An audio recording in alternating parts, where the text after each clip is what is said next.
Hey everyone, I think you should learn something new every day, and today we're going to do part 2 of removing an unwanted object from your scene. So last time we went over finding a frame that has the most of your unwanted object, opening it up in Photoshop, using the clone stamp tool to remove it, bringing it back into After Effects, isolating it by masking it out, and pre-composing that layer in order to help with the tracking. And so with part 2, we are going to track and replace, because if you were to play your scene right now, you would see that we have a mask and this object that we removed that is just going to be floating around in your scene. It's not going to make any sense. So we absolutely have to track that out. So what you want to do is you want to go up to, select your video layer, go up to Animation, Track in Mocha AE. And this is tracking software that ships with After Effects. And it's actually really powerful tracking software because it is a planar, so it doesn't do what After Effects does, where it just takes points and tracks it, but it actually tracks planes. So once you're inside of Mocha After Effects, you can go ahead and name your file, but we already have everything named the same name as the video clip, so we're going to go ahead and leave that and then just change the location in which you save it. And we're going to save it with the rest of our project files.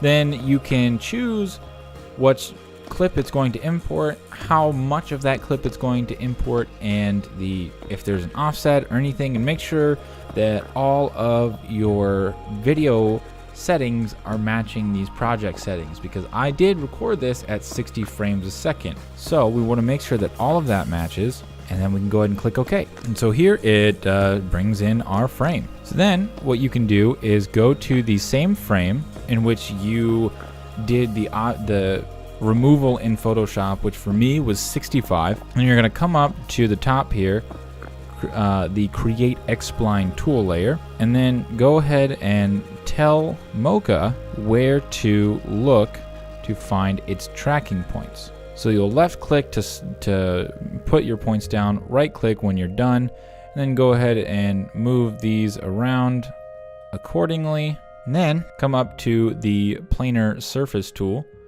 So then once you've got your X-Spline laid out, you can turn on your Show Planar Surface, and this will show if you have issues with your track, if it's slipping or if it's not tracking right, so you can stop it, readjust, and do whatever you need to do.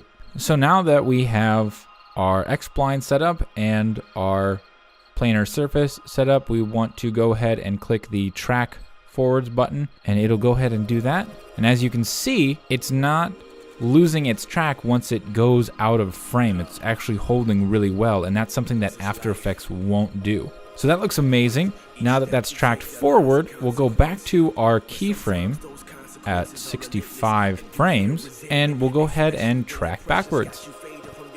Awesome, so now we have the entire clip tracked.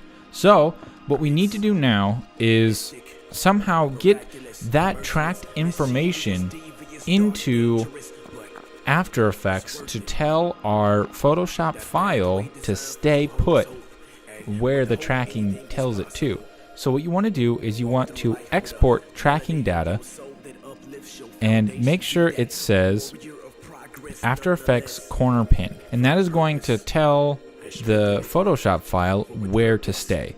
So what you can do is copy to clipboard, come back into After Effects, and then make sure that you're actually at the beginning of your composition, which I know we've been focused on frame 65 since we started, but when you paste the tracking data, it starts from wherever your cursor is and it goes to the rest of the composition.